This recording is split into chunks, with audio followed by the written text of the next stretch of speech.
Welcome to Sacrilegious Discourse. I'm husband. And I'm wife. Together we're reading the Bible for the very first time. We grew up without religion and wanted to know what all the fuss was about. Well, what have we learned so far? That God is a dick, and apparently some people believe in talking donkeys? We're not trying to pass ourselves off as experts. Nope, we're just reading the Bible for the first time and giving our first take reaction. If you'd like to join us in this venture, you might consider starting at episode 1. Otherwise, jump in wherever you like. All right, let's go read the Bible. Yeah, let's get to it. Husband! Wife! Do you know where the hell we are, and do you remember what the heck happened? Well, we're still in Isaiah. We are. And I believe we ended last week a little abruptly on chapter 24. We did, due to holiday and birthday shenanigans. Yes, which means that today we're on Isaiah chapter 25. We are. And we last time went over the end of the world, maybe? Yeah. I don't know, like shit was splitting apart and all kinds of crap was going wrong. And quakes were quaking it was and crazy. The earth was breaking. Yeah, and then if you listen to our Q&A, I think it had to do with a greater theme that's going to be happening in the next couple of chapters. I was going to mention that when we get into the episode. Right. So let's. You ready to go ahead and do this? I am. Let's do it. Okie dokie.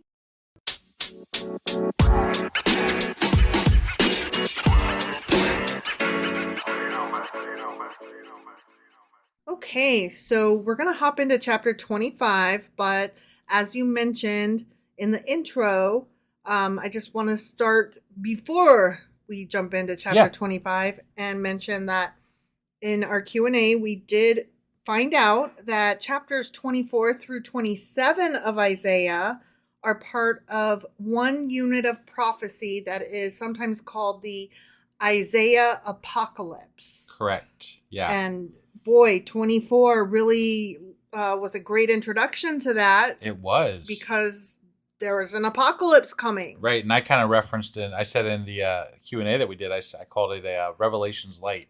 A Revelation Light, sorry. Yes. Single revelation. And it does seem to be part of that cohort. Yeah. So, all right, with that being said, let's jump into chapter 25. Okay. Yep.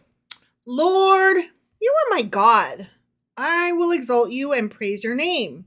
For in perfect faithfulness, you have done wonderful things planned long ago. Okay. You have made the city a heap of rubble.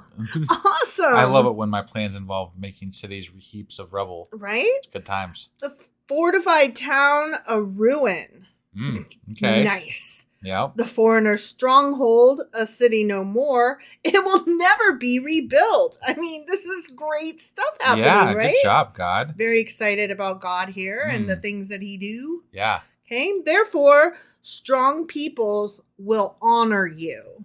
Because I know I'm always excited to praise and exalt somebody who is destructive and shitty and murderous. Yeah. You? Yeah. You? No. Oh, yeah, opposite. Right. Cities of ruthless nations will revere you. Okay. I don't think revere is the right word. Again, they're using love and reverence in exchange for the word fear. Yeah, well, it's been that way all through the Bible. I know. I just wanted to point it out that fear is not the same thing as love or reverence. No, not in any way whatsoever. Yeah.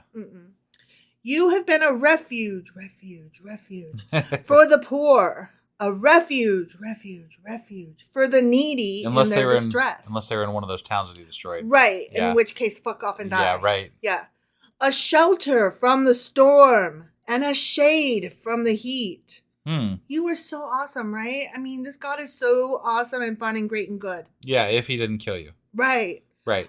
For the breath of the ruthless is like a storm driving against a wall. Okay. And like the heat of the desert.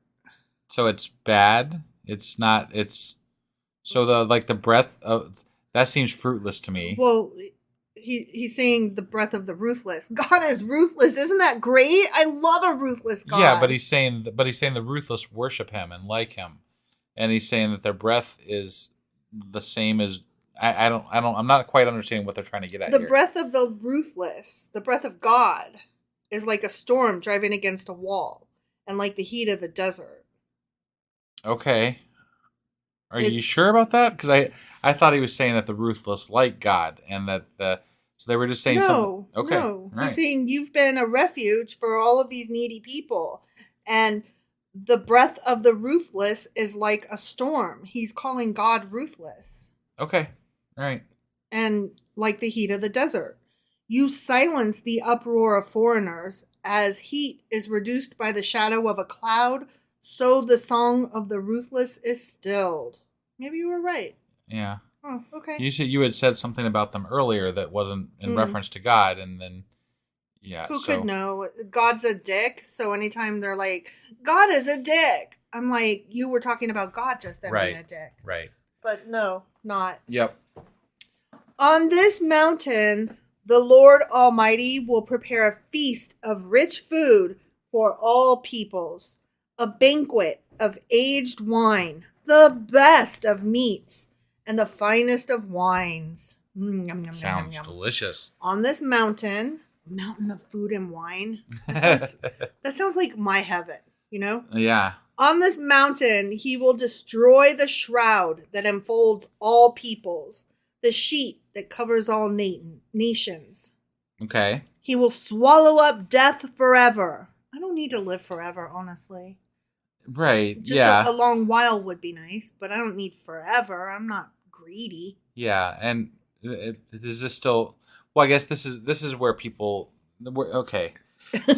What are you trying to say? I don't. So like this, I get the swallowing up death forever is where Christians get like, the world's going to end, but then I understand that this is like an end times reference. So, but it's just that we went from like simple, immediate prophecies to this end time shit, and I'm a little bit baffled as to how we made this transition. Right. I'm still kind of reeling over what has happened. Like, how did we thus get far. here? Yeah. The sovereign Lord will wipe away the tears from all faces. He will remove his people's disgrace from all the earth. The Lord has spoken. That doesn't sound as good as it sounded. Right. Like, yeah. This means we're all going to die, I think. Mm-hmm. That's the way I'm taking this anyway. Mm-hmm. Okay. All right. I'm with you. Yeah. In that day, yeah, they will say, surely this is our God. We trusted in him, and he saved us. I mean, he killed a lot of people, but fuck, man, he let me live. Yeah. Awesome. Right. This is the Lord. We trusted in him. Let us rejoice and be glad in his salvation. I'm so excited that I get to live amongst the rubble. Right. The hand of the Lord will rest on this mountain, but Moab will be trampled in their land. Yeehaw! As straw is trampled down in the manure. Damn. Love me some murder and mayhem. Right. They will stretch out their hands in it, as swimmers stretch out their hands to swim. God will bring down their pride despite the cleverness of their hands. He will bring down your high fortified walls and lay them low. He will bring them down to the ground, to the very dust. The end. Okay. Fuck you and die unless you're me, and I get to live and you get to die. Yay, yay, yay. God is great. Well, and even that like what he's talking about is very hard to follow because some of it sounded like he's killing everybody and taking everybody that he likes to heaven. And some of it sounded like, no, you guys are going to be okay. We're just going to trample Moab. Right. Like it was really hard to follow with regard to some of that. But some of the words they used are definitely going to be used by Christians to say this is a prophecy of end times. I can see that. I can see some of the words meaning some of the things, right? But then we transitioned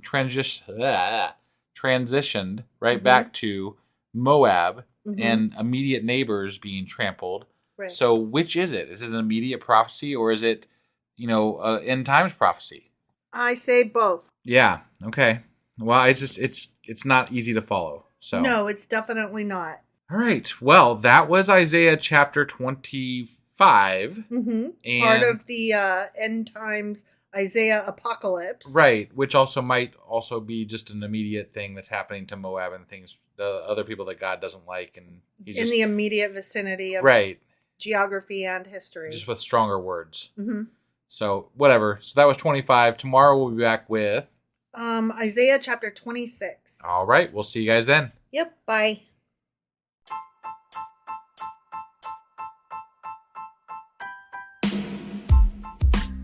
Hey, wife. I guess that's the end? But husband, that's just sad. It doesn't have to be. We are on lots of social media platforms like Twitter.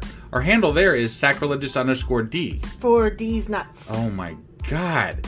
Stop doing that. Anyway, we're also on Facebook, Instagram, and Pinterest. There's a link to all of our social media sites at our website. Ooh, we have a website? Yeah, it's sacrilegiousdiscourse.com, where you can also find a link to our merch shop. We have a merch shop? Yep, we have podcast-themed clothing, mugs, notebooks, and more, as well as an atheist and science-themed products. Wow, our fans should really go check that out right now. Definitely. They can get in touch with us by sending an email to sacrilegiousdiscourse@gmail.com. But before they do that, we could really use some help. Oh yeah? With what? Well, it's not free running the podcast, and we need some financial support in order to get better equipment, which will free up time so we can concentrate on our podcast and our fans. Okay, so what should they do? Head over to patreon.com/sacrilegiousdiscourse and sign up as a contributor on our podcast. Supporters there receive additional bi-weekly episodes that we record just for our Patreon members for as little as $2 a month. Also, we'd really appreciate it if you would like and subscribe on whatever platform you're using. And Apple Podcast reviews help us out tremendously. Like and subscribe. Leave an Apple review. Join us on Twitter. Support us on Patreon. That's a lot of instructions. Don't forget to say thanks. Thanks. Okay, bye.